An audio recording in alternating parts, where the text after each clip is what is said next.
I'm tapping in. Y'all already know who it is, man. It's Cuz on the one and twos. I'm back in the building with another banger. You hear me? PSA, I was just sitting on the bed chilling, watching a little bit of Martin and strolling through the phone. And I see Obama then straight back on the interview with Mr. Brian Teller. You feel me?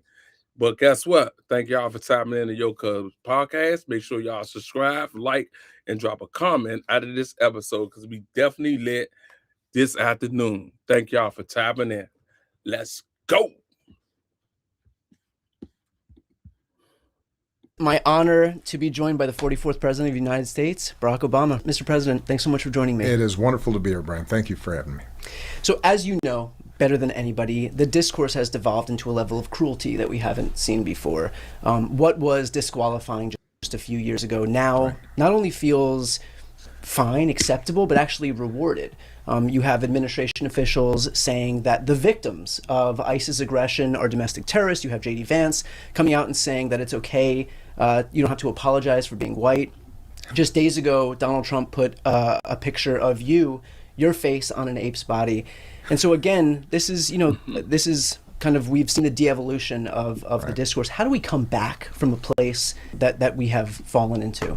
Well, first of all, I think it's important to recognize that the majority of the American people find this behavior deeply troubling. It is true that it gets attention. It's true that it's a distraction. But, as I'm traveling around the country, as you're traveling around the country, you meet people. They still believe in decency, courtesy, kindness, and there's this sort of clown show that's happening in social media and on television, and what is true is that there doesn't seem to be any shame about this among people who used to feel like you had to have some sort of decorum and a sense of propriety and respect for the office, right? So that's been lost. But the reason I point out that I don't think the majority of the American people approve of this is because ultimately the answer is going to come from the American people. And we just saw this in Minnesota, in Minneapolis. It is important for us to recognize the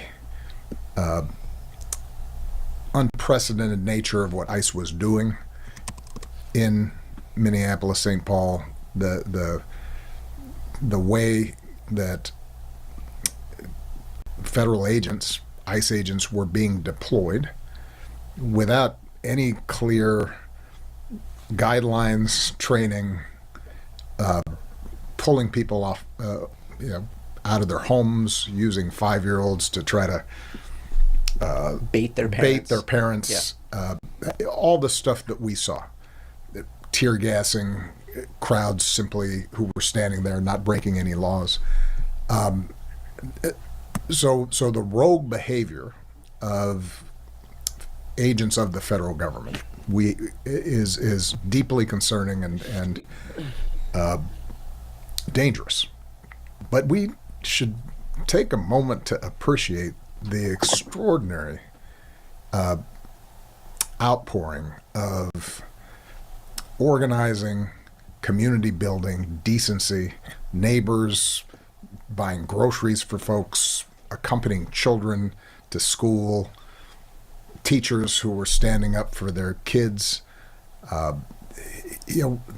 not just randomly, but in a systematic, organized way, citizens saying, this is not the America we believe in, and we're going to fight back, and we're going to push back with the truth, and with cameras, and with peaceful protests, and shining a light on the sort of behavior that in the past we've seen in authoritarian countries and we've seen in dictatorships, but we have not seen in America. And that kind of heroic sustained behavior in sub-zero weather by ordinary people is what should give us hope.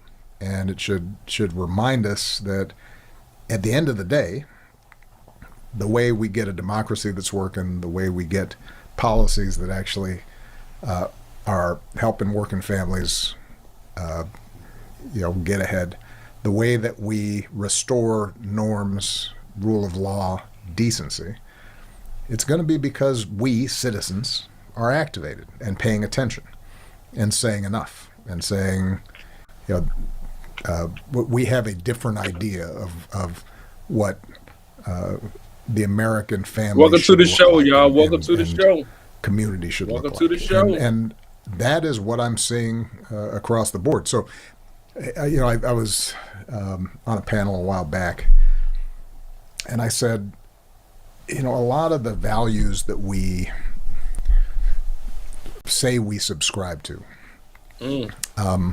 during easy times, during peaceful times, it's easy to say we believe in those things. Right, when they're not challenged. When they're not challenged. It's easy to believe in free speech when it doesn't seem like the government's trying to crack down on free speech. It's easy to say that we believe in the golden rule when we aren't at risk of being arrested when we exercise the golden rule. Yeah. Right now we're being tested. And the good news is what we saw in Minneapolis and St. Paul, and what we're seeing in places across the country, including here in Los Angeles, has been the American people saying, no, you know what, at least a good number of the American people saying, we're going to live up to those values that we say we believe in. And as long as we have folks doing that, I feel like we're going to get through this. So I hear and appreciate what you're saying about the agency of individuals. As we look toward our elected officials, our democratic leaders, I think something that I've been having a lot of trouble reconciling is for so long it's felt like Democrats are solely focused on protecting norms, institutions, processes, and then you've got a Republican Party that sees what it wants and will find a way to get it. Laws be damned, Constitution be damned, rules be damned. And we're seeing that play out right now.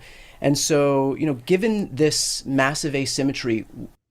Planning to publish your book?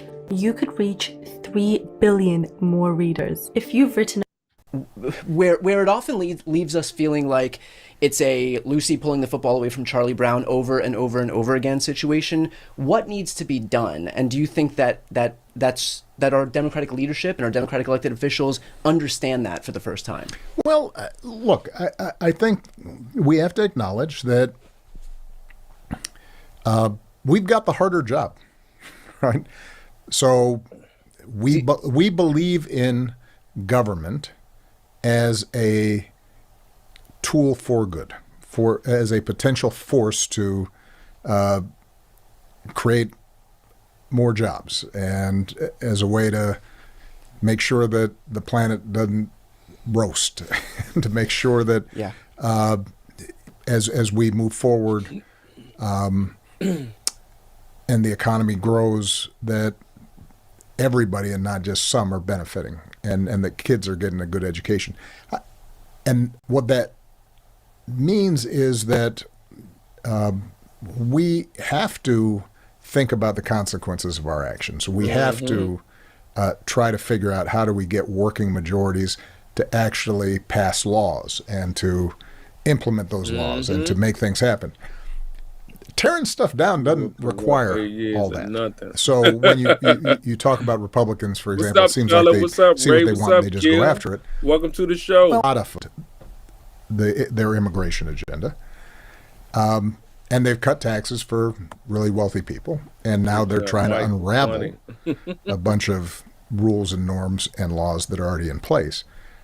That's an easier job. So I say that because we should accept the responsibility and the challenge that our job's going to be a little bit harder.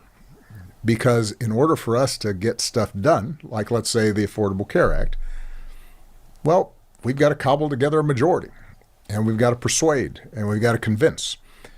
And so I do think that there have been some there's been some President, unwillingness on the part of you already Democrats in know. the past to break down some of the institutional barriers for us getting stuff done, just because, well, it's always been done that way. And I'll give you an example that frustrated the heck out of me when I was president, which was the filibuster in the Senate.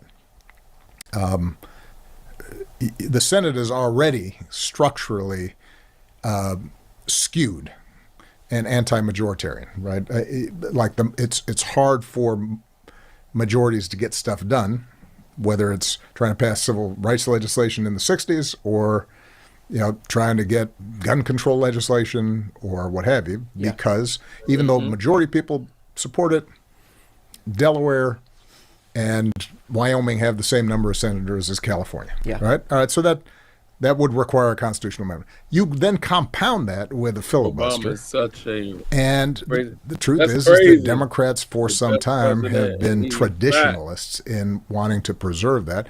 When it blocks us from making government effective, which in turn makes people feel like Crazy, government bro. is corrupt and not caring about them. Which lends itself Which to the then lends Republicans. itself to the kind of, it gives folks like Trump an opening, right? So redistricting is another good example of where I strongly believe we should not be having politicians draw lines that determine who's voting for them. We should have voters decide who their politicians are. And I've worked with Eric Holder to help set up the terrific work that the NDRC has been doing to try to make sure that we have fair maps. But the fact that Governor Newsom here in California and others said, well, if they're going to try to gerrymander their way out of losing this upcoming midterm, then we're going to respond. And we're going to respond in a lawful way where we put it up to a referendum and let people decide, not just give away the store because of traditions. That was the right response. So games, Candy Man. I do think that I don't want us to simply duplicate the behavior of the other side. I don't want us to have a slash and burn strategy where we don't care about rule of law. Because we don't care about some of the guardrails around our democracy. We start lying and having no regard for the truth the way the other side seems to be comfortable with right now. And he's speaking because if that's how we fight, then we lose what we're fighting for. Trump put that video up. That doesn't mean we have to get punked or be saps. And I do, or to cling to traditions just for the sake of tradition. I think what we have to continually did you like it? Evaluate is, in this moment in time, how do we make sure that we can advance did you like it? Our agenda in a way that reflects what's good for ordinary folks, not special interests, not simply the well-to-do.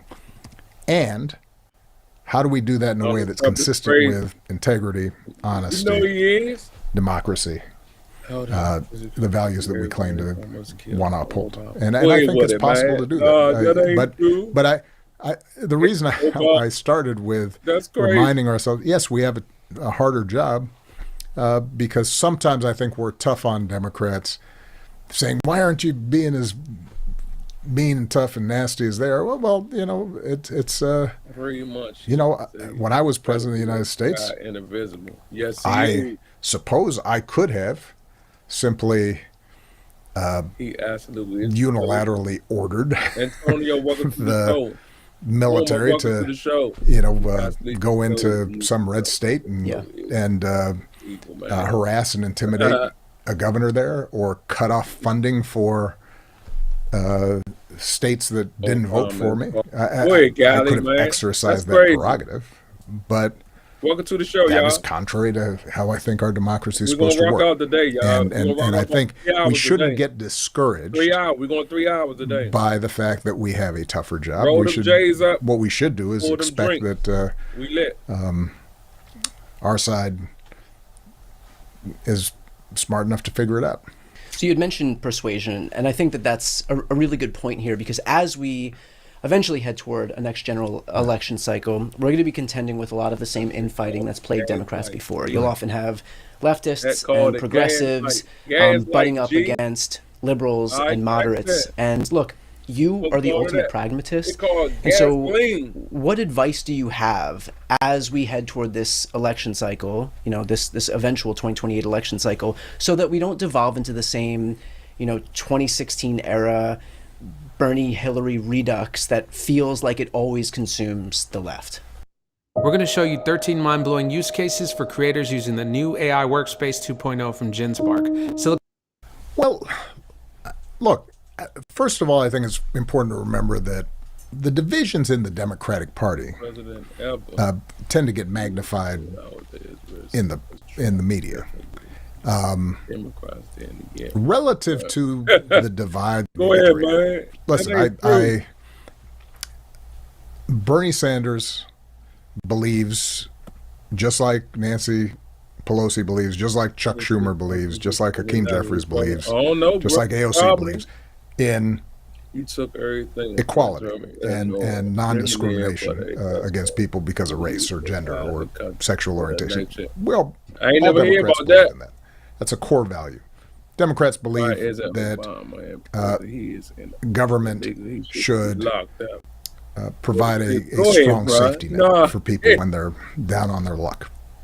Everybody I just mentioned believes in that. Everybody believes that there should be some regulation of the market so that you don't have monopolies and oligopolies that are simply dictating the terms of the economy, and that we should have a tax system that levels out some of the inequalities that result. That's crazy, huh?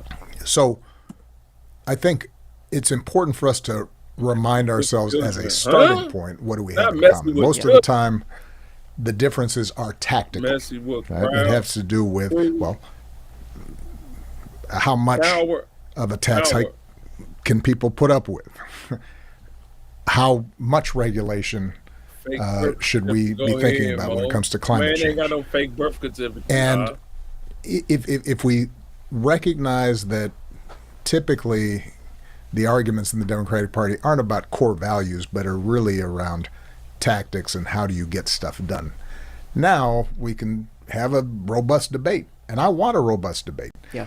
And what we can also do is not try to nationalize every issue all the time. This last off-year election, I think, was a great example. You've got a candidate like Spanberger in Virginia, who runs what would be considered a more centrist campaign, and runs a terrific campaign. And then you've got Mondami in New York, who runs piece of parties, though, bro. Explicitly socialist, all that, bro? Grassroots campaign, and excites and mobilize folks, and that can win in New York City. It probably could not win in Virginia. Okay, facts. And that's okay. That's healthy. Yeah. And sometimes I think we get into arguments. A recent one. This idea that the quote-unquote abundance agenda is somehow that's crazy, and folks on the left getting exercised because this crazy. Is part of this sort of corporate Democrats trying to take over the party. Well, no, not really. I think that's crazy, Mo. It is entirely legitimate to say, for example, we need to build more affordable housing, which is going to require higher taxes on people like me and people who are well off in order to subsidize the construction of affordable housing, let's say in a place like California, and also be able to say, you know what, there are a bunch of well-intentioned rules and zoning laws and so forth that baby boomers like me and existing homeowners have used to block the construction of affordable housing, even in democratic cities. And so if we want to actually deliver housing rather than have some abstract argument, then we got to figure out not an either or, of do we spend more money or to release do we this real reform some of these things that are preventing the construction of affordable housing? We have to do both. Y'all go And crazy in chat. I want Love y'all us to chat. have those He arguments. talk just like he did. Go ahead, man. And he did good. one last at thing I think that's Checking I've the noticed in Democrat a lot of one. our Crazy. internal We arguments, don't need no a more lot of taxes which, by the raised, way, Mo. are taking place online, and ordinary voters, this is all completely off their radar screen. One of the things I think it's important for Democrats, I didn't even know he was in for us office. also to recognize, progressives to recognize, folks on the left to Y'all play the recognize, race card so much. it's possible for us to Everybody play the race have card. a moral My son, my husband, did not sense have of what is work. right and That's true a and good what thing. needs to be done, Barack Obama and also recognize that we are in a particular That's him. time and place here in That's America. crazy. And Never knew that. voters are Man not about going to school agree alone, with but us this rights not being 100% on everything. This man is And alive. so That's it is crazy. not a sellout, it's not a betrayal to say that we're going to shape our agenda and our message in a way that Stop all the fun. allows us to build a working majority to get stuff done. Nah. And I think particularly around Y'all teach me social a lot. issues, sometimes we Mama, get confused around this. Silly love. You witness what happened This one big in white Minneapolis, hammer and you is say to That's yourself, crazy. morally speaking, that 5-year-old child who's standing in front of that SUV as his father's being dragged off, that child is equal to mine. I ain't know that. Or any child. Who being raped? His y'all immigration being status, racist. his nationality, does not change When the love billionaires, now he's the only and decency that we should millionaires. be That's crazy. showing that child.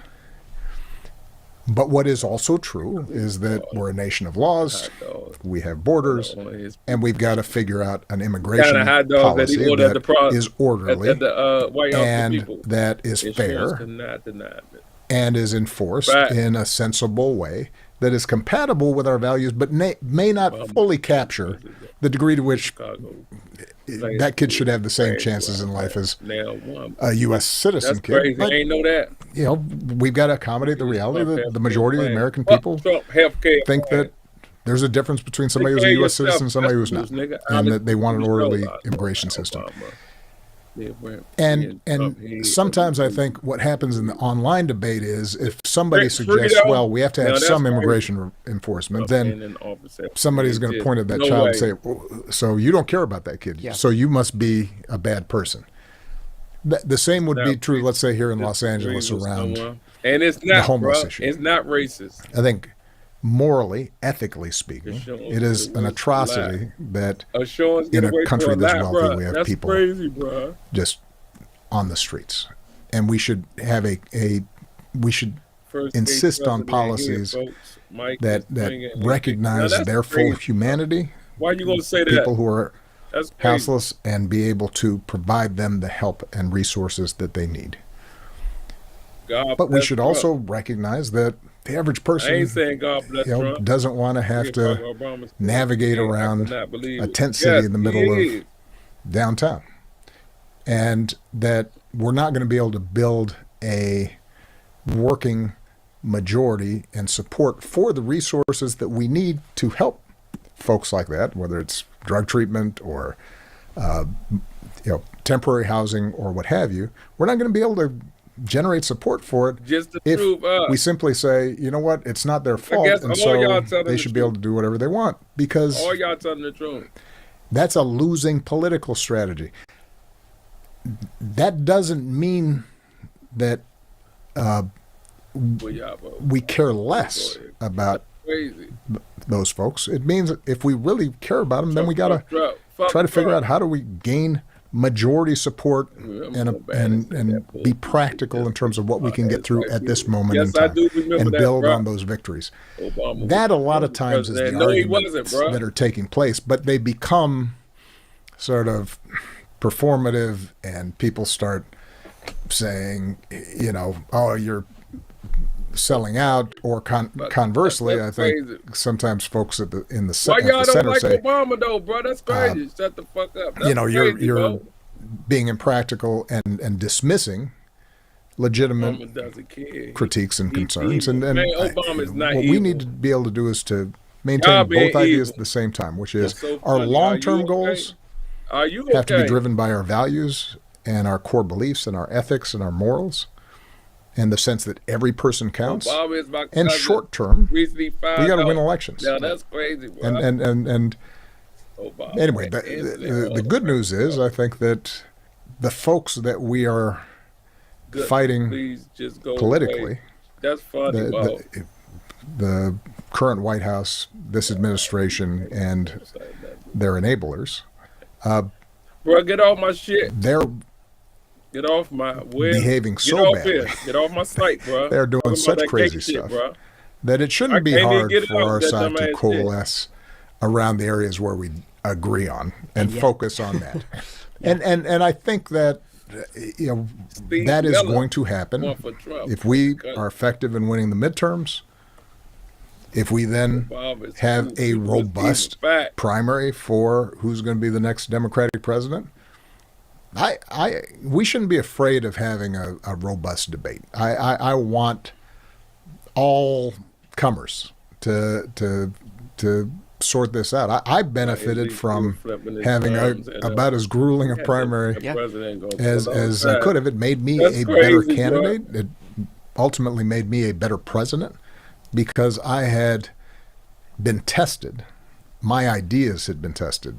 The story I was telling about America had been tested.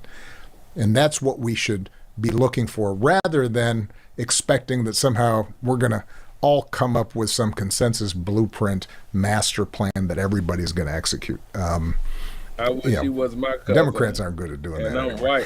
right. I know Well, I think that's right.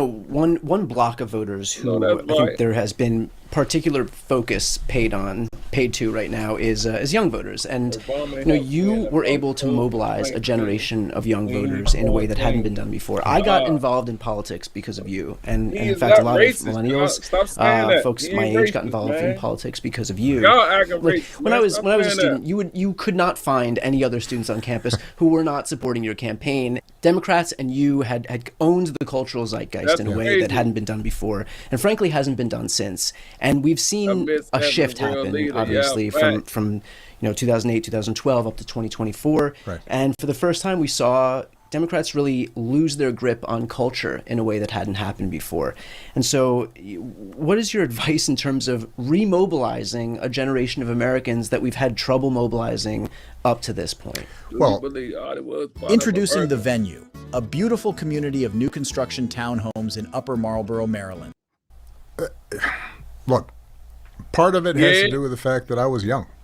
Yeah. And- so and maybe don't nominate So I octogenarians? look. I'm 64 now. Okay, I'm pretty healthy. 64. 64. Feel great. I'm mixed, but But related to him. The truth is, White side. half of the references that my You daughters give us make Trump, about the first gay president, social media, he's TikTok, not, bro. etc. I don't know who People, who they're talking about. Yeah. There is Y'all an going element crazy, of Jack. at some point Two different out of the world. you age out. You're not connected directly to the immediate struggles that folks are going through. Right. And so I'm not making a hard and fast rule here, but I do think that Democrats do well when we have The difference. candidates who are plugged into the moment, to the zeitgeist, to the times, and the particular struggles that healthcare was folks great are before. thinking about as they look towards the future rather than look backward toward the past. And so some of it is choosing candidates who check that box. I do think that there is I an can you be a element gay Muslim of though, bro? joy Stop, that bruh. needs to that Democrats lost sometimes. That our campaign was 100% fun. shit. Go ahead. We bro. had Cut some it out. look. It wasn't always fun for me, but we built a community. We gave people a sense that if you are part of this, Obama gave you're doing right. something meaningful. That's crazy. And it wasn't just talk. I ain't know that. Young people ran our campaigns. Worst We president. empowered them. We No. put them in Great charge. promotion. They Okay, were out that's there crazy. figuring stuff out. I'm not the person who was figuring out our media's strategy. I was not the person who was out there, knocking on doors and talking to voters and creating events. It was 20 and 30-year-olds. We And love so Obama. Yes, we do. what happened in our campaign and what you recently saw in Mondami's campaign in New York, Yeah. when there's that sense of joy and engagement and involvement, then people feel like, all right, this is not just some transactional grind. His real name is this Barry. is No, his real name ain't me Barry, nigga. becoming part of a community and joining with others. And I think young people respond to that. Yeah, the old And then pig is old. a corollary to that Donald Trump. is I do think that culturally, and I've talked about this before, Yes, he did.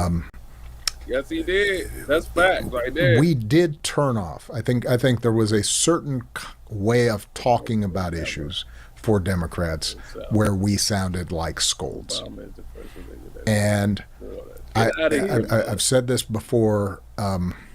There was a virtue signaling that made it seem as if ordinary folks, if they did not say things in exactly the right way or meet this litmus test, that they were being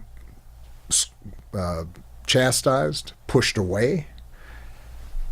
And the truth is, most of us, all of us, are complicated, and we have blind spots, and sometimes we say dumb stuff, and if you want to create an environment that is welcoming and makes people feel, okay, there's room for me here, then the message and the story we tell has to be, all right, none of us are perfect. All of us count. We all have good in us that we can tap into. Facts. We can all learn from each other. Facts. And I think that is something we need to recover. That's part of the fun of politics. That's part of the community and the social bonding that can come about.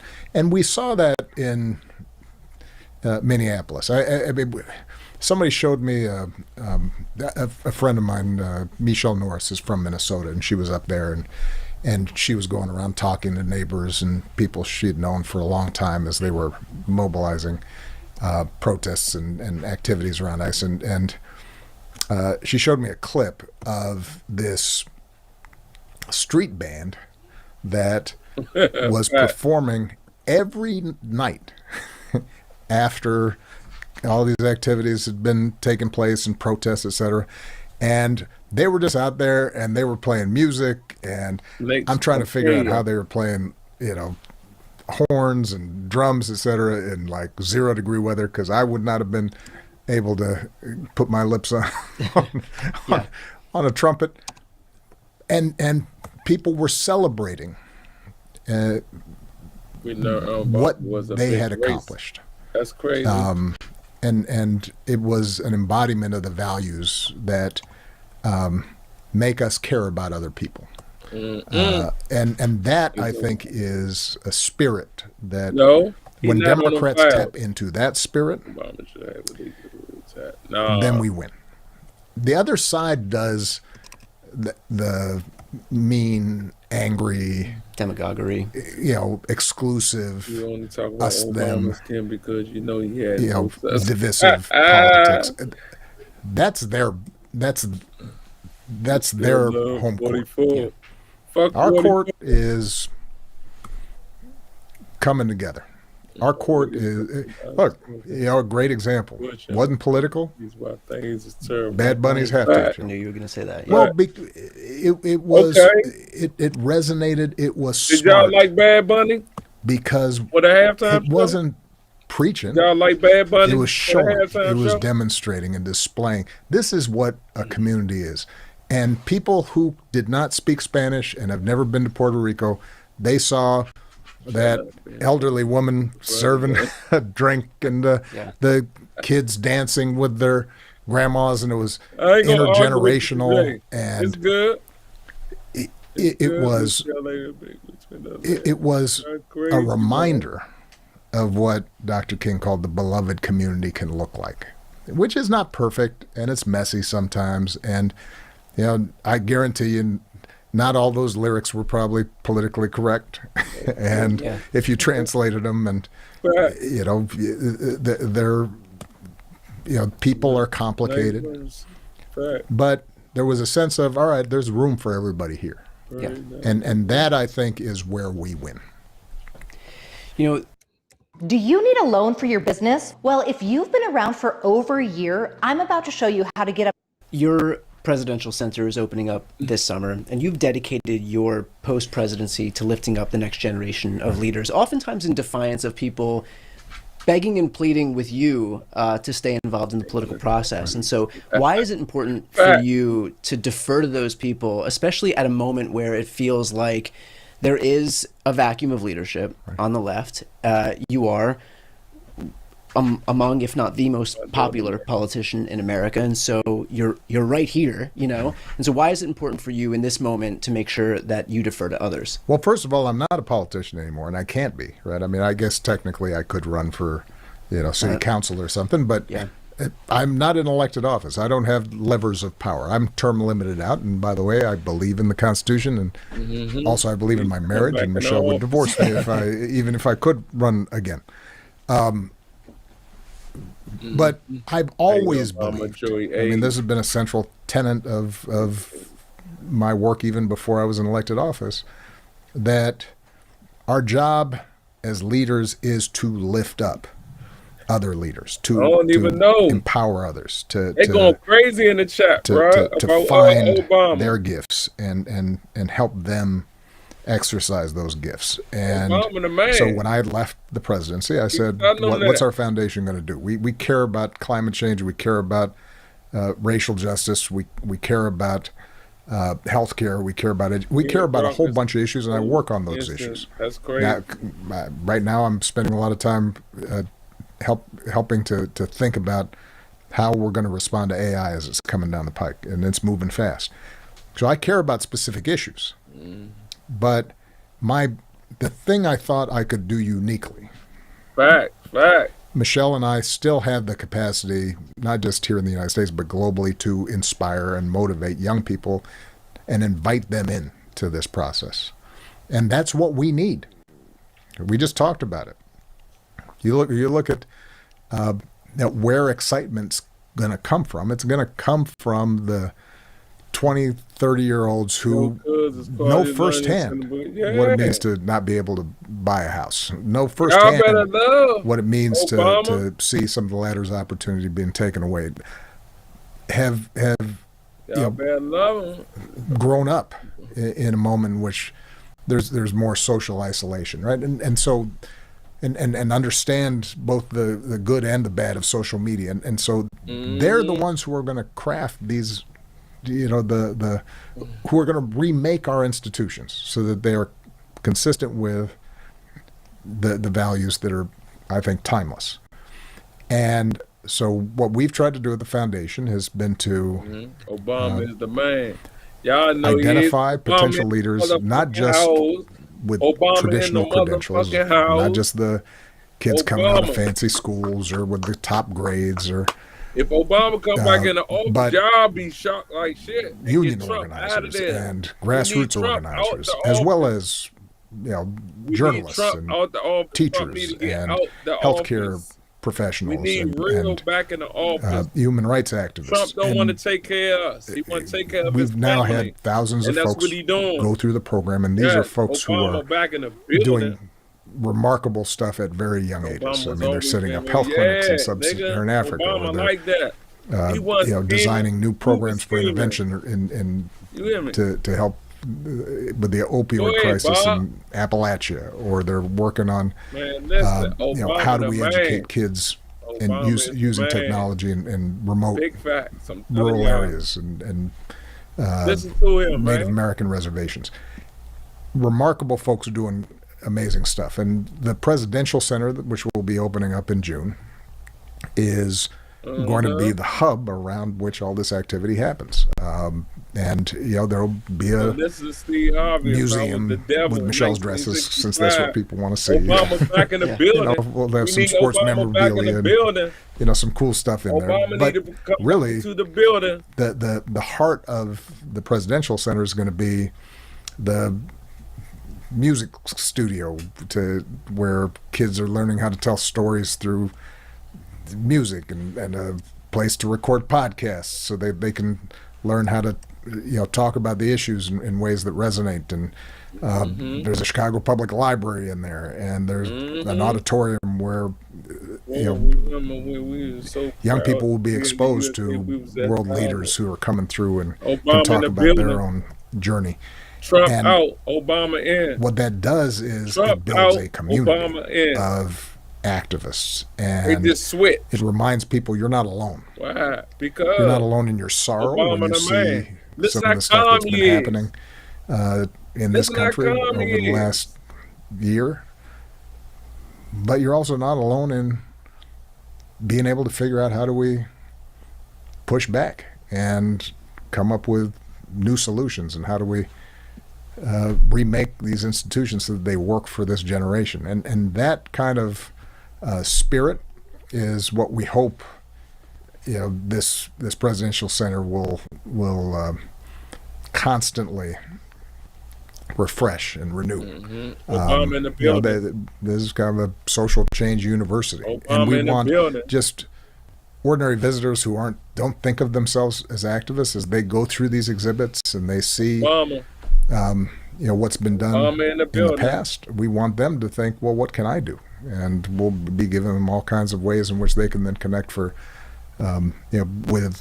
local organizations and get active in their own communities around the things that they care about. It makes sense. That kind of reinvigorating our civic Obama muscles, do not hate Americans, man. Cut the bullshit, giving people man. a sense Hell no. You tripping. agency, and I can actually make a difference.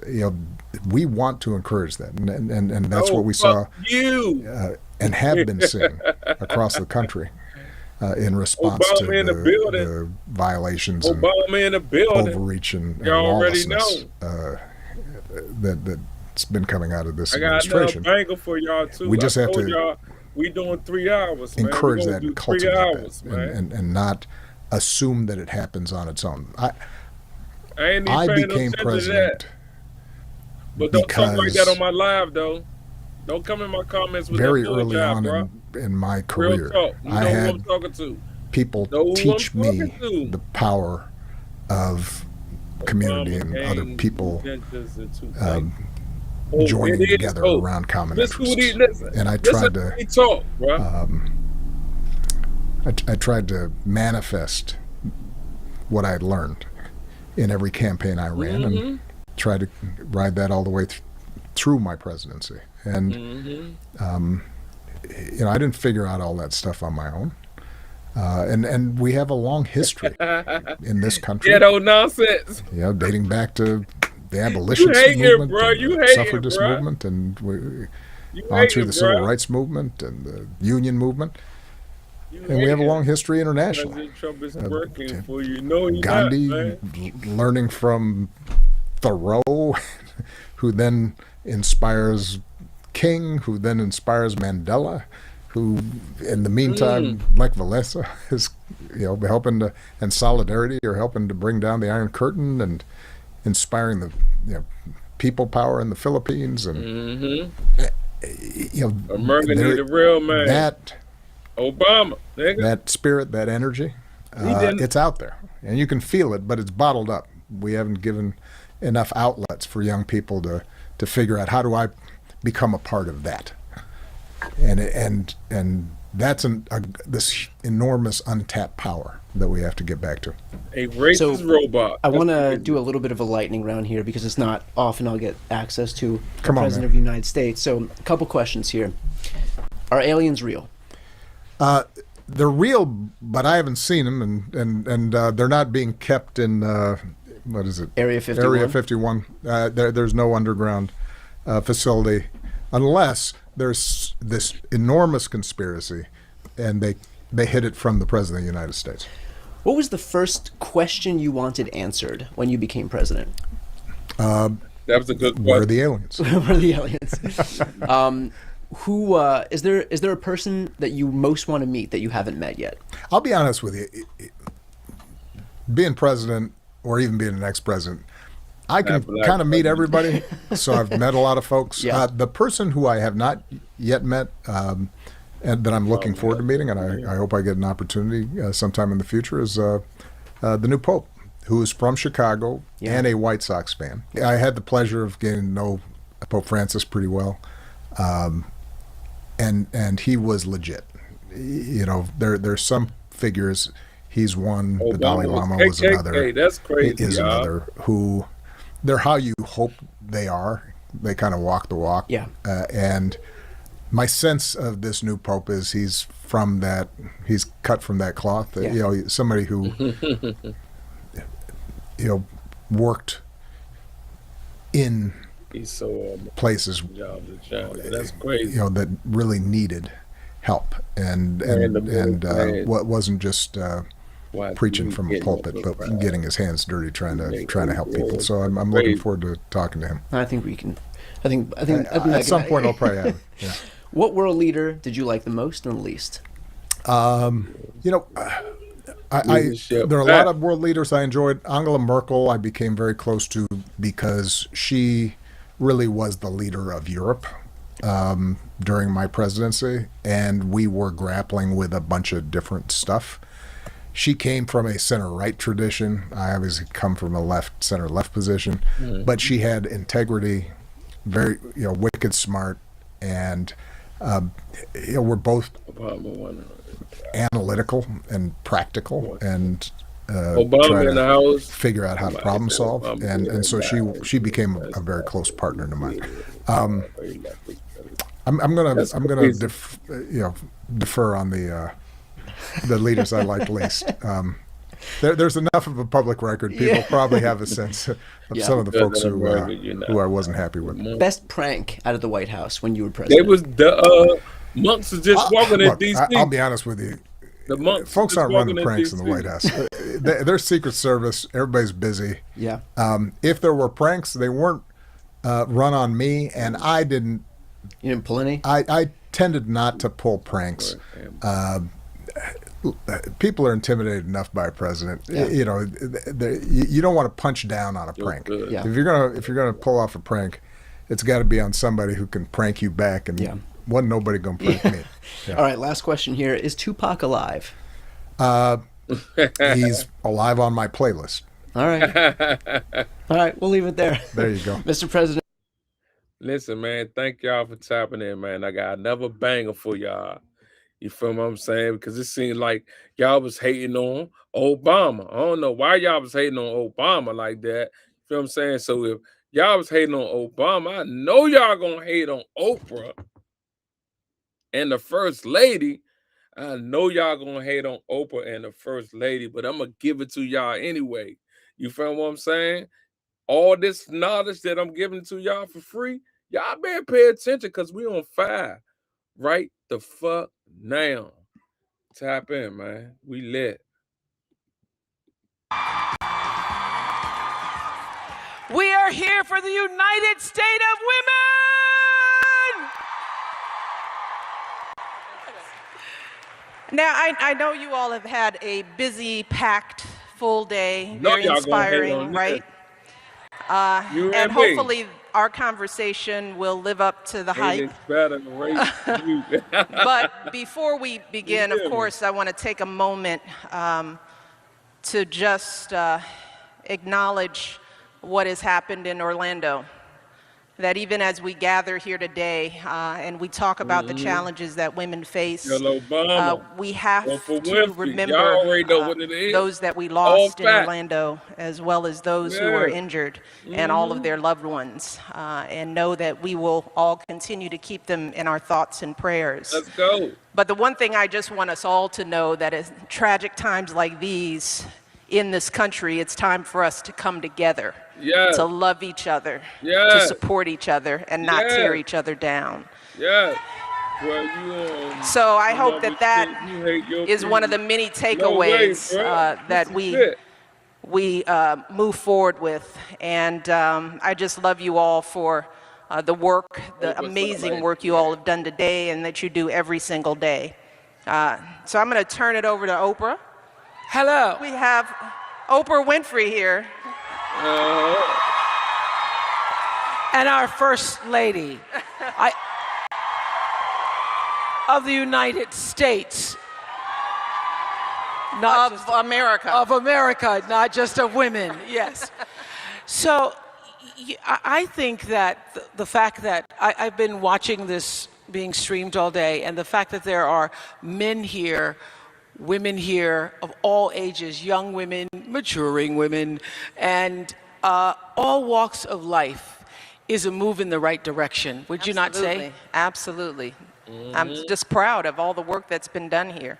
So I agree. Well, I wanted to start with the issue of self-value and self-worth, because over the years I've interviewed thousands of people, most of them women, and I would say that the root of every dysfunction I've ever encountered, every problem, has been some sense of a lacking of self-value or of self-worth.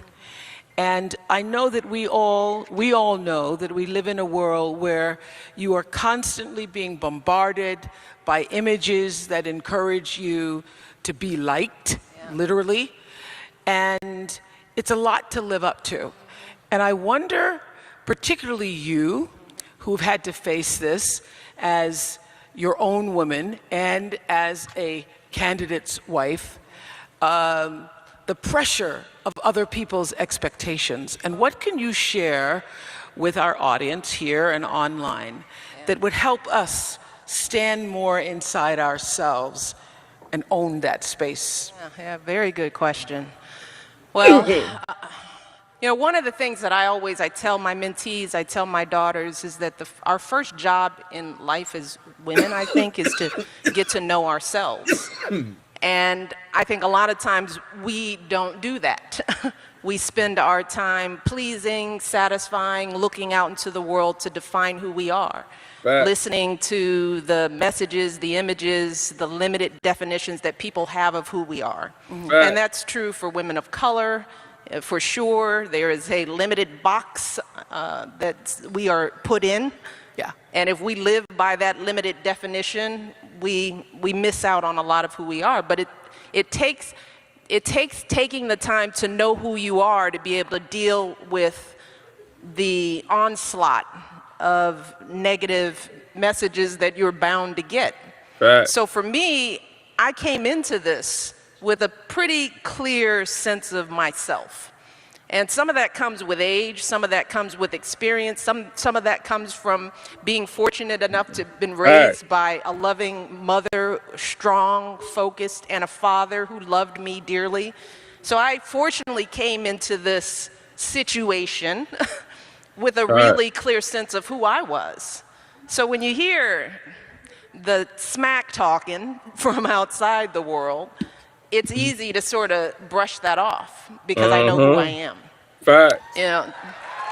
Yeah. But when you came in, there were the world's expectations. There were other expectations. What did you really expect? You know, it's interesting. I really tried not to limit myself by expectations. Because nobody grows up thinking I'm going to be a first lady. Absolutely not. Yeah. You know, and as you all know, when Barack was talking about running, I was like, are you crazy? I mean, would you just like chill out and do something else with your life? So I was working hard to try to get him to do the other thing. So whatever that was. So yeah, absolutely. It wasn't something that I could have planned for, could have expected from myself. But one of the things I knew, because people asked all throughout the campaign, what are your issues going to be? What are you going to be like as First Lady? And I said, I have to wait until I get there to figure out what that's going to feel like for me. Right? I specifically did not read other First Ladies' books because I didn't want to be influenced by how they define the role. Right. I knew that I would have to define this role very uniquely and specifically to me and who I was. Right. So I came in thinking about who I wanted to be in this position and who I needed to be for my girls, first of all. So you remember, you know, Malia and Sasha were little itty bitties when we came into office. I mean, it still moves me to tears to think about the first day I put them in the car with their Secret Service agents to go to their first day of school. And I saw them leaving and I thought, what on earth am I doing to these babies? So I knew right then and there my first job was to make sure they were going to be whole and normal and cared for in the midst of all this craziness. And then I started to understand that if I was going to protect them, I had to, number one, protect myself and protect my time. So I knew going into this role that I didn't want to waste any time, that any time I spent away from my kids, and I actually took this on even before I became First Lady, even as a lawyer, as a vice president at a hospital. One of the things I realized is that if you do not take control over your time and your life, other people will gobble it up. Yes, they will. If you don't prioritize yourself, yes, they you will. constantly start falling lower and lower on your list. Your kids fall lower and lower on your list. Will. So by the time you got here, you knew how to do that. I knew how to do that. I think that's one of the #1 issues with women. You know, I never, in all my years of interviewing, have ever heard a man say, you know, I just don't have the time. I just don't. I don't find a way to balance. You know why? Because they don't have to balance anything. Yes, yes. Sorry. You know, and I hope that that is changing, but so many men don't have to do it all. So how did you figure it out? You know, I've read the story, I'm sure many of you have heard the story of early on, you were going to a job interview and you took Sasha with you to interview. Oh, yeah. Yeah. We never heard, did you get that job? I did. Well, okay. I did. I was the vice president of community outreach for the University of Chicago Hospital.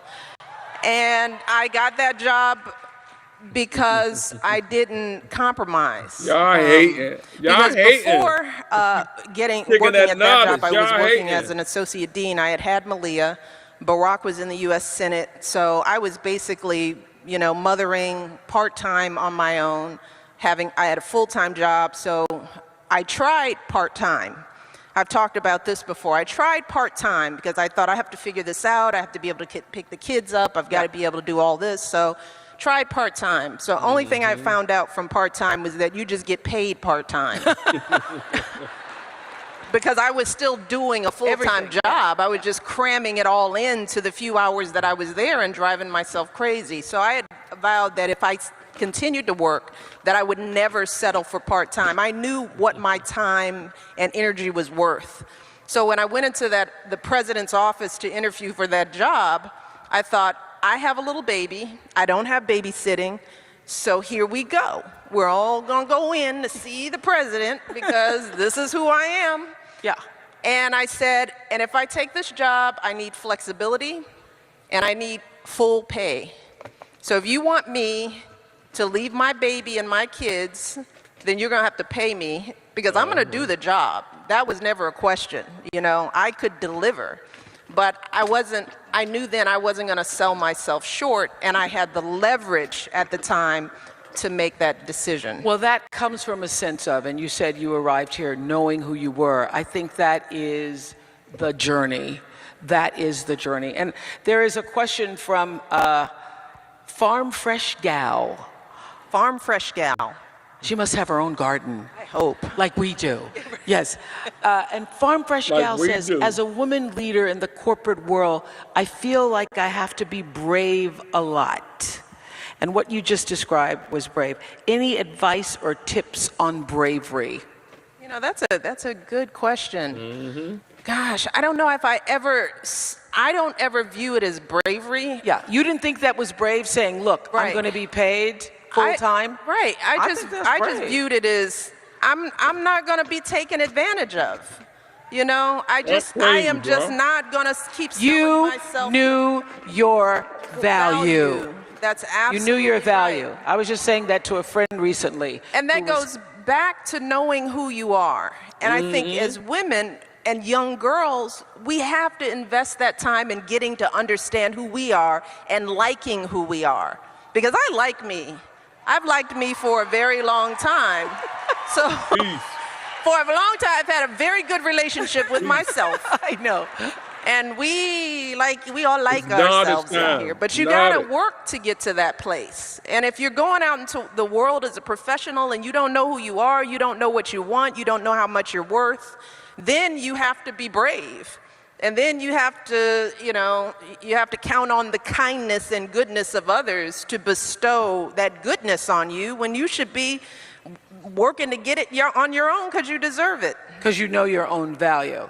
Know your own value, absolutely. Okay, so when you're saying, I know who I am, and I'm telling you, it's the thread that runs through everything. It's the thing that allows you to stand in your own truth.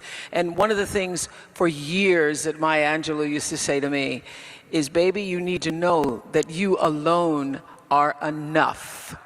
You alone are enough. So how do we get there? You were there, you've loved yourself a long time. What is that process? Yeah, I think it's different for everyone. And I can't say that I've loved myself for a long time, but there was a journey to get there. And some of it starts as a young girl when you confront your first bully, the first time somebody calls you out your name, as we would say, the first disappointments and failures that you have. How do you deal with that? What support systems do you set up for yourself? I always tell young girls, surround yourself with goodness. I learned early on how to, get the haters out of my life. You got to just sort of surround yourself with people who uplift you, who hold you up. Right. And for whatever reason, well, I was lucky I had people like that. I had parents who held me up. Yeah. I had a father I think people who have good valued parents me. are, Right. they come into the world with a strength, yes, and an advantage. And that was an advantage. But if you don't have that parent, that mother, that father, then you got to find it. Yeah. You got to find those people because they're out there. I tell my mentees there is somebody out there who loves you and who is waiting to love you. And you just have to find them, and that means you have to make room for them. And if you're surrounded by a bunch of low-life folks who aren't supporting you, then there is no room for the people who do love you. You hear me? Fact. You mentioned a moment ago Fact. the haters. How do you handle the haters, particularly in this office where haters have to be handled politically correctly and with discretion? And I know so many people are faced with it. We know this about social media. People say just the meanest things, and you're faced in your life with people who can tear you down a lot, the haters. Well, when it comes to social media, there are just times I turn off the world. There are just some times you have to give yourself space to be quiet, which means you got to set those phones down. You can't be reading all that stuff. I mean, that's like letting somebody just walk up and slap you, Yeah. You would never do that. You would never just sit there and go, slap me in the face, and I'm good with it. No, so why would you open yourself up to that? So that's one thing with social media, and I don't read that stuff. I learned that early in the campaign. I couldn't keep reading stuff about my husband and what people thought, because I knew who he was, I knew what was going on in our home and our lives. So I didn't need to read about it from somebody else. Right. But the other thing that I have found, particularly in this job, that people won't remember what other people say about you, but they will remember what you do. So my strategy, and I've always been like this, when a teacher would come and tell me that I couldn't do something, I would get so much satisfaction proving them wrong. I'd be like, okay, all right. Oh, you don't think I'm going to do X, Y, and Z. Well, I'm going to be the best X, Y, Z you can imagine. So when it came to this role, I just said, let me just be First Lady. Let me wake up every day and work hard to do something of value and to do it well and to do something consequential and to do something that I care about and then let that speak for itself. And that would shut up the haters because I would have a whole portfolio of stuff that defined me because it's what I did, not what you called me.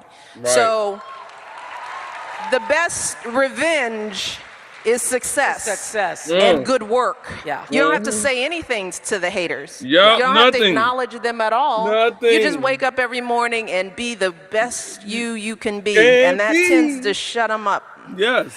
You know, I've always thought too that the best success comes when you can actually shift your paradigm to service. And obviously, you are in a position of public service. Was it a conscious, intentional decision to sort of sit still, be with this place, and then allow your passion to fuel your interest, allow your passion to lead you to all the things you've been able to do with international girls' education, with health and wellness? Was that's a conscious, intentional decision? Absolutely. Yeah. Because in this world, particularly when you're in public service, you're First Lady, the President, and you're interacting with the world, you know, people can smell inauthenticity, you know? Mm-hmm. They know when you are not what you appear to be. And that was always something that I said in this role, that I want people to know me, know Michelle. Michelle Robinson Obama, not the First Lady, but You hear me? I'm in every interaction I have had with anybody who's had some connection with me, I have tried to be authentically myself. Fact. And in order to do that, I learned that I have to do things that I authentically care about. Because if I fundamentally deep down have a belief in the cause and it moves me, then I'm gonna be excited about it. That excitement is gonna be conveyed to the people that I'm trying to reach. It's not gonna be a heavy lift. You know, that's why people say, how can you speak in front of all these people and do this every day? Look, I get energy from people, and not everybody in politics, in public service are people. Barack and I really do. We are energized by the people we meet, you know, by the military spouses that I meet out there. I picked working with military families because they moved me. I met them out on the campaign trail, and I didn't know that there were millions of military families out there serving and sacrificing in ways that we take for granted in this country. And I vowed then and there, just from meeting them, that if I got to be First Lady, I would try to be that voice for them. I would try to shine that light on them. So that came out of a direct passion for who those people were and what I learned about them. And I remember when you all first arrived at the White House, you said to the country that this is your house, and we're going to open this up as your house. And so when I saw all those Girl Scouts out on the lawn, I went, y'all really did open up the house. Yes, yes. That's been some of the most fulfilling things we've been able to do in the White House. It's really bringing people here who would never, ever get to set foot on that lawn and walk into those doors. I tell my mentees all the time, you know, one of the things I want them to take away when they come, because they come regularly, they come at least once a month, and we sit down and we talk, and they have seminars, and I want them all to know, you walk into the White House every day, and you walk up to the First Lady of the United States and say, hey, Michelle, what's going on? And if you can do that, you can do anything. If you can exist in this space, in this time, in this moment, yes. And there is no class that you can't handle. There's no school whose rejection will make you fold or make you crumble. You've been here, you know, and I've watched so many kids come through those gates and really be in that space, picking, you know, tomatoes with me in the garden, getting to sit in and have tastings at the state dinner, being invited to watch Hamilton. I mean, just watching their eyes, just experiencing things that really only the privileged get to experience, but having it be kids and people who would never believe they would set foot in that You house. see them get empowered and transformed in the process. So many kids, you think their worldview will never be the same. Right. And that's the least we can do as President and First Lady. I think that's the obligation of anyone who lives in that house. Right. How do you feel, you know, I always feel that until you take your last breath, you're always growing. and that every experience that you encounter in your life, just all of you being together here today and being in a room with people who are like-minded, who share the same vision, all of that is so stimulating. You leave here and you feel like you can be better and do better. What has the experience, or how has the experience of being First Lady, actually grown you? Wow, so many ways. I mean, question. first of all, there is absolutely nothing I can't do, right?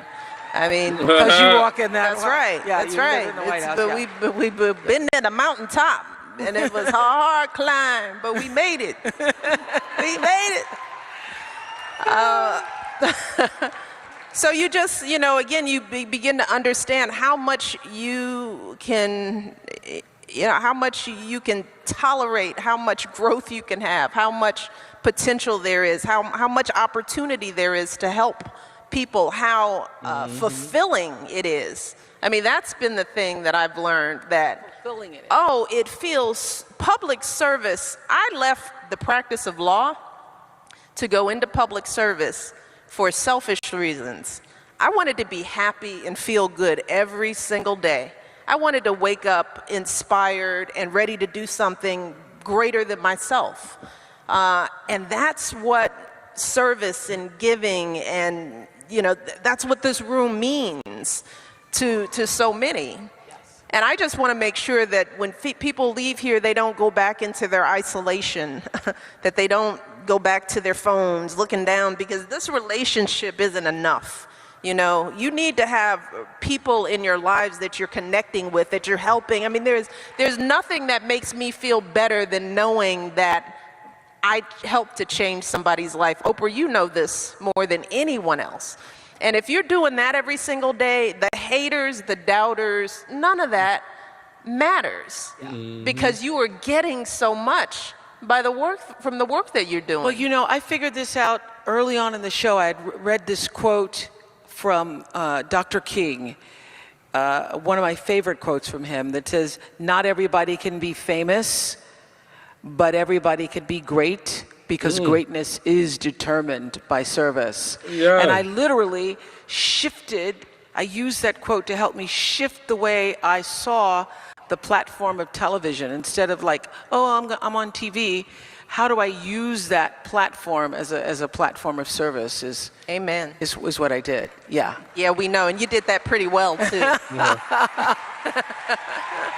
Money is selfish reasons. But when you think about growing and being empowered yourself, it is what you've been able to do for other people that leaves you the fullest. Yes, that absolutely. That is really the thing. So I don't know. I don't sort of. My growth is incidental. It is it's the lucky gift I get for giving.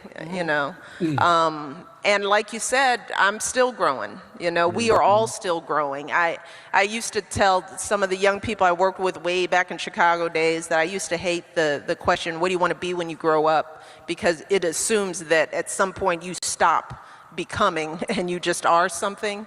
And that would be a sad thing, to think that this is it. And that's one of the things I've learned, that there's so many phases to life, that this even as big as being First Lady and living in the White House has been, this is still just a portion of a very bigger journey that I have yet to know the outcome. And I won't know it until I'm laying down. It's just ever evolving. And I think that reality, that this experience has helped me to see that these are just phases, and this has been a very interesting phase and a very impactful phase, but there's more to come. I love you saying that. I'm not through. We ain't through. I'm not through. Okay, so yes, I believe in service. I believe in helping people. I want people to feel fulfilled and empowered in their life, but still some days I think it's just cool to be me. And I think that too. Some days it's just cool to be Oprah. Yeah, no, I want to say. So I want to know, what are those days when you just say, There are so. Look at me in the White House. Yeah, just sitting up here. You know, there are a lot of those moments. You know, Prince and Stevie Wonder singing in the East Room. Just may he rest in peace. I mean, those rare gifts of entertainment, the kind of music we've been able to bring into the White House. You know sitting with the Pope, watching my mother and my daughters talk to the Pope. That's like a look at. You know, dinner with the Queen of England. Just like, Right. You know, you try to play these moments off like, oh yes, yes, I know what I'm doing, and inside you're going, Good Lord. Yes. Watching my husband walk off of Marine One and go to the Oval Office, it's like,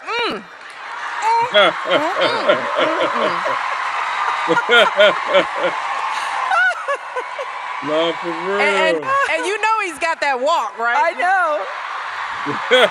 Like, He's got the swag. Did he always have that swag, or has he gotten swaggier? No, he was very swagalicious throughout. You know, look, I told people this from the very start when I started running. Barack Obama, who is exactly who he says he is, we both are. That's what I've been trying to tell people. And no surprises. We're telling you who we are, and no tricks up our sleeves. We're regular folks. We care about people. We care about family. We want to do well. We want to make our country proud. We don't want to waste our talents just making money for ourselves. Barack Obama hasn't changed, you know, not as a person, because he is an authentic man who came in, and he's going to leave that same person. So it's not the office that changes you. It's just, it amplifies who you are. I think I said that at the last convention. Being president doesn't change who you are. It reveals who you are. And that's something that we should all remember. That. This is a United States of women. There are a lot of cool men out here. I love the president. Let's give it up for the brothers. There's a lot of cool men out here. For the men out here. I love the president's speech saying you're looking at a feminist. What can men do leaving here? Be better. Like that. Be better at everything.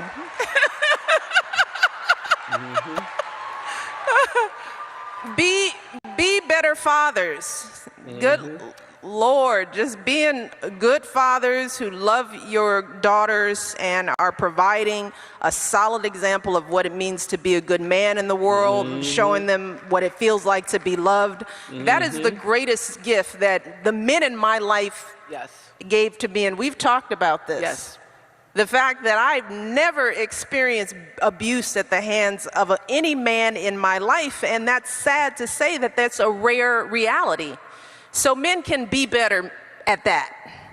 Men can be better husbands, you know, which is be a part of your family's life. Do the dishes, you know. Don't babysit your children. You don't babysit your own children. Right. You know, be engaged. You know, don't just think going to work and coming home makes you a man. Being a father, being engaged, all that stuff is important. Be a better employer.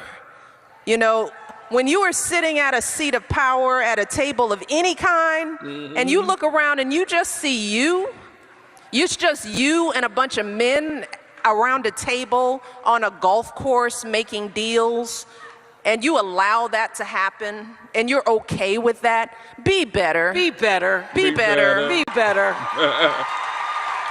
I love that. Just be better. I could go on, but I'm not. You get the point, fellas, right? Fellas? Yep, I get it. What are you gonna be? Good. There you go. There you go. There you go. Here's the question that comes up over and over and over, and we talked a little bit about it, this idea of balance. Is that a false notion for women? Because can we really, are we ever going to have it all? I used to say you can have it all, you just can't have it all at one time. Or is that a false notion? Look, I am always irritated by the "you can have it all" statement. And I grew irritated with that phrase and that expectation the older I got, as you're trying to have it all. Yeah. And you're beating yourself up. Right. And feeling less than because you aren't having it all. Right. Because it's a ridiculous aspiration. Especially if you're looking at everybody else's Facebook page. Oh God, everybody has it all. Everybody's lying. They're lying. Y'all need to stop lying. Be real about the fact that, no one gets everything. That was one of the first rules you learned as a little kid. You don't always get your way. Come on, people. You don't always get what you want all the time. And that's true in life. So what I've told many young people is that you can have it all, but oftentimes it's hard to get it all at the same time. Yeah, I believe So it's just a matter of managing expectations. So for me, for example, when your husband is president of the United States and you have children, something's got to give. I've made compromises in my life, in my career, but I've also in exchange gained a wonderful platform to do some great work. Who would have ever imagined that we would make the inroads we've made on healthy eating and changing the way our kids are fed in school? And that was a big move. I can point to so many things that I've had, I've been able to do. If I want to be heavily involved in my girls' lives, that means that sometimes I have to put some things on the back burner to give them what they need. So it's hard to have it all. But that's where you go back to knowing who you are and knowing that, you're really living through phases. And if you're compromising through one phase of your journey, you're not giving it all up. You're compromising for that phase. There's another phase that's coming up where you might be able to have more of what you thought you wanted. You get to know yourself a little bit more. So no, I don't want young women out there to have the expectation that if they're not having it all, that somehow they're failing. Life is hard, but life is long. If you maintain your health, which is one of the reasons why we talk about health, talk about taking care of yourself, because you want to get to the next phases in life where you can do more of what you want to do at any given time. You want to be wherever you are right now, and just like you say, I'm not through. No. You're not through. Not through. So, 5,000 women and men in this room. Damn. Thousands and thousands of others streaming us online. Hey, everybody streaming. What is the one thing? Because I think it's really easy when you come to a conference like this and you get so inspired and you see Marley and Michaela, those young women, and you see Billie Jean King and Gloria Steinem and Sandra Rhimes and it's amazing, Kerry Washington. You see all these women and you're just like, I just want to be more of a woman. And you're going to be overstimulated. Weird looking, man. What is the one thing you want us to leave here with? What is the one charge or one offering? What do you want to say? It's hard to think of one thing. Okay, a couple. But the work always continues. I mean, and by that I just mean we're never done. We can never be complacent and think that we've arrived now as women. And because I hear this from young women, some of you young women who aren't feeling the pains that many of our predecessors have felt. You think, well, there aren't any problems. Women's rights, we got this all figured out. I'm already equal. I'm good. Just like, just you wait. You'll feel it. So the work continues. And for all the young women in this room, all the young men, we can never be complacent because we have seen in recent times how quickly things can be taken away. If we aren't vigilant, if we don't know our history, if we don't continue the work. So my hope is that people leave here inspired and ready to do something, you know? Again, remember, it's not what people say about you, it's what you do. So the question is, what are you gonna do? You know, how are you gonna be better? What are you gonna change in your office, in your life, in your relationships? You're gonna change in your family dynamic. And how are you gonna empower yourself with the knowledge that you need to know what work needs to be done? We can't afford to be ignorant. We can't afford to be complacent. So we have to continue the work.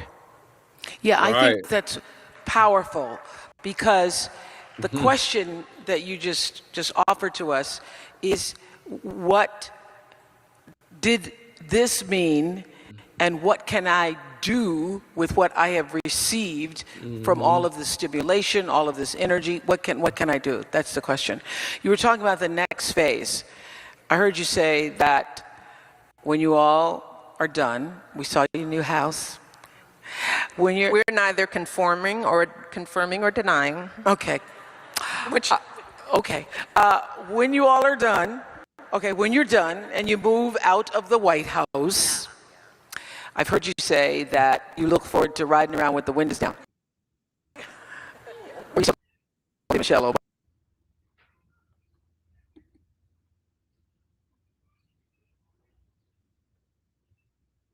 Obama. Yeah. And we're going to know who you are. And it won't matter how many baseball caps you put on. We're going to say, hey, Michelle. Hey, Michelle. I get that. See, yeah. So what is the one thing that you think you really want to do? And can we go shopping? Yeah, girl, let's go shopping. Let's go shopping. You and me, that will be a scene. It will, definitely will. You know, it's what you want to go shopping with us? Want to go shopping with us? It's really the little things. I mean, and you feel this, you know, fame can be confining, you know, and then you start missing the little things. You know, what do I want to do? I want to walk out. I want to open my front door without discussing it with anyone. And I want to walk out that door and just walk. Right. Just want to walk by myself, or with a semblance of feeling like I'm by myself, because that's what you learn how to do. It's like, I'm alone with 800 people walking behind me. But I've learned how to, I'm by myself. But I want to walk down a street. I want to sit in a yard that is not a national park. You know, I do want to, you know, drop in into Target. I want to, you know, I want to go to Target again. I've heard so many things have changed in Target. You know, I tell my friends they're going to have to give me a re-entry training. Yes. They're like, okay, what do you do at CVS now? How do you check out? You know, that's like I've been living in a cave. But it's the small things, you know, fresh air. You know, in the White House, you can't open a window. Damn. Sasha opened her window once. There were calls. Damn. Shut the window. That's crazy. Again. So it's the little things that, you know. That's crazy, the things that we all just take for granted. Take for granted. You know, I won't even ask for anonymity, but, you know, because I think that's forever gone. Yes. But one of the things that I've learned is that if you just flow into a pattern of life with people, they give you space to come in. That's happened at my kids' school and the places where I go work out. You know, once people get used to the fact that you're going to be there. Going on with the Wi-Fi. There. Then it's sort of like it's over. It's like you do it a few times, it's like it's the first lady, you know. So I hope to find a way to seamlessly work my way into a normal life. And it's going to take time, but I'm going to slowly. It's going to happen. We're going to go shopping. We're going to shop. We're going to go shopping. And you will leave here most proud of. You know what, truly, I am most proud of my daughters. You know, I mean, I could go down the list of my initiatives, and we have done a lot, changed the way kids eat. We've supported military families. We made that conversation part of the community, the work that we're doing on girls' education.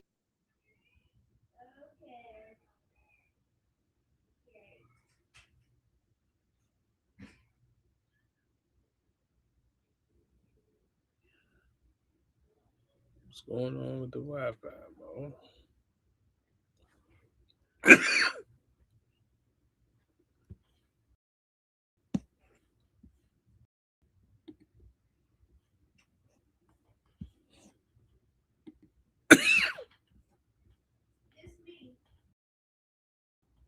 All right, let's move on to this one.